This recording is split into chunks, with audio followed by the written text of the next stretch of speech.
Hey everyone, Avatar Guy here. Today we are reviewing Avatar, the official cookbook of Pandora. It's a book that came out just over a week ago. It's another one of DK's books, and it styles itself as the official cookbook of Pandora. On the back, it says more than 50 mouthwatering recipes inspired by the bounty of Pandora. And basically, what this book is it's broken up into sections um, that have different themes. So there's a Metkaina segment, there's an Omaticaya segment, there's an RDA segment. Um, it's not very thick. It's got I think 50 something recipes in it. I kind of flicked. Oh, I've gone through each one, um, and the reason that I'm holding it strangely is because I have certain things that I'd like to show you. So first of all, there is this kind of like really interesting drink that I just thought I'd highlight. I'm not going to take you through every single one, but this is the first one, and it's called a Paradise Cocktail.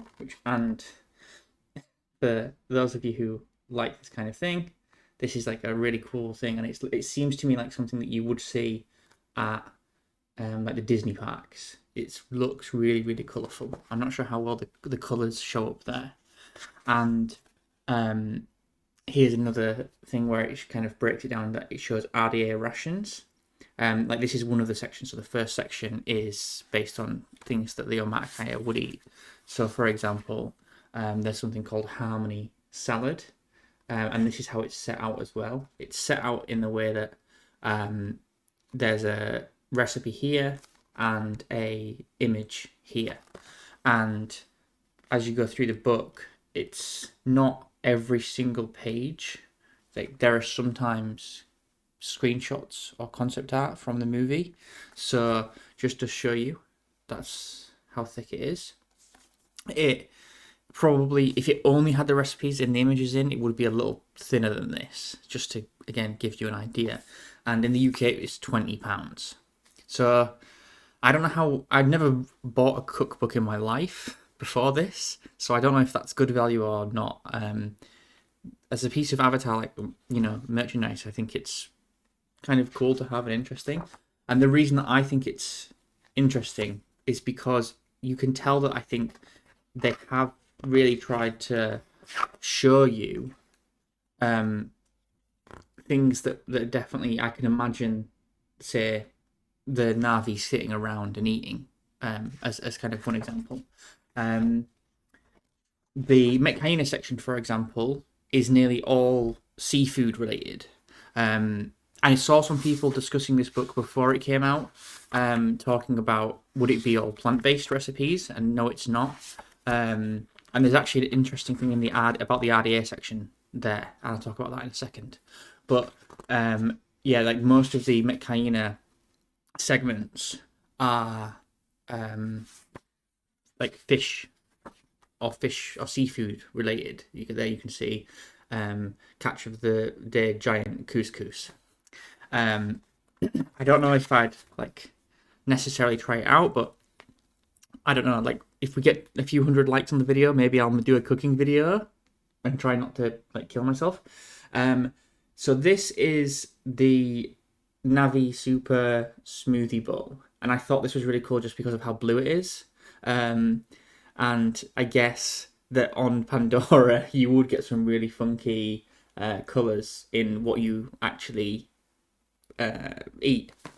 But yeah, so the RDA section. So there are, for example, chicken. There's chicken and lamb and pork. No beef.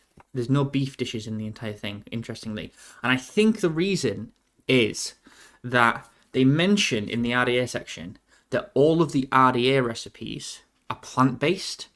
And I did some research into this, and basically the current thinking by NASA is that if space travel is ever going to happen, most of the food that humans would eat to begin with before they settle other planets would be plant-based. And the reasoning behind that is that you would need so much extra water and food and just resources if you were going to take things like chickens or cows with you to another planet. And so that the most resource efficient method of keeping humans fed would be to take seeds, find a source of water when you're there, and then grow those crops. And then perhaps over time they would eventually bring human animals to that world, but it would be hard enough for humans in the first place. So in the RDA section, every single one of their meals is plant-based, which I thought was kind of interesting. Although I always just kind of assumed that they would have eaten something kind of like protein, like powder, like the things that they eat in the Matrix, that kind of weird gruel. But I suppose if James Cameron got by NASA's scientists looking at what they would do, then they would probably do something that's more realistic. I mean, it would be a nightmare trying to get a cow on the ISV traveling 6 years and it's in hypersleep. I don't know. That would be interesting. And then I think that for the others, that where it's a Navi piece of food, that it's seen as like, if it is like, I don't know, like I'm trying to find a lamb shank, for example, that it would actually not really be a human animal. It would be like a stern beast or some other Pandoran creature that they would be eating instead. This is a cool one, home tree platter, very colourful. Like, I'm sure it'd be really healthy. The quality of the book is really good. The pages are really thick and glossy, and the pictures are amazing. Like, a huge credit to the team that put it together. I think as a cool piece of, film merchandise, I really like it. The one that I kind of want to finish on is there's the lamb shank. It's celebratory clan roast. So anyone who thought that it was going to be like James Cameron, vegan, like plant-based all the way through, it isn't.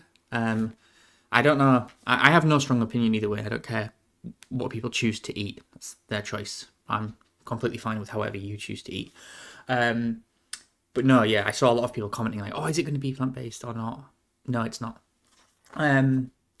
The one that got me was there's a dessert section at the very end, and it has these cookies, and I don't know how well you can see this, but they're called Purple Sky cookies, and they look like they're made of like flesh. These are the one thing I think from the book I would not want to eat. If someone served me those, I would be like, "What are these?" So yeah, I don't know. Those ones made me laugh when I was kind of going through it. I think those and the blue, really blue, healthy bowl were like my two favorite things. But yeah, overall, I'm glad that I bought it. I think it's really interesting. I don't know, maybe I'll leave it around for people who like come over and see it and they can flick through it and go, "Oh, look, yeah, it's one of those. It's a cookbook from Pandora." I like, if you're a fan, I'd say yeah, maybe pick it up at a discount. I think they did a really good job with it. It's like, as an interesting thing. I don't know if this exists for other, like in other fandoms. I'm sure they do, but I really, really enjoyed it. It was funny, and interesting. Next month, in a few weeks, we've got Frontiers of Pandora coming. Are you excited? I'm excited. Hopefully you'll be seeing more content from the channel as that comes out. But James Cameron's also releasing The Abyss on, I think, the 6th or 7th of December in cinemas. And if you haven't seen it, that's his first under the sea movie.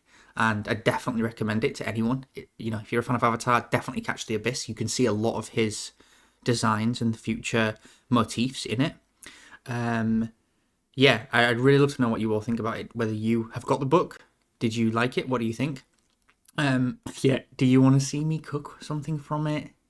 I don't know how well that would go. I hope you're all looking forward to whatever's, the Frontiers of Pandora. Like I said, I am. I think the other Avatar creators are really putting out a lot of really cool stuff. Winter's here. It's a kind of quiet time. It has been a quiet time for, I think, the Avatar fandom and also the Based on Robust Network. But I am excited for all the kind of content we're going to see coming out of Frontiers of Pandora. I'm consistently, excited about the books and things. I think I still never did a review of the dictionaries, the visual dictionaries, but maybe that's something I could do in the future if you guys like this one. Yeah, as always, I want to thank the Based on Robust Network, and thank you for watching.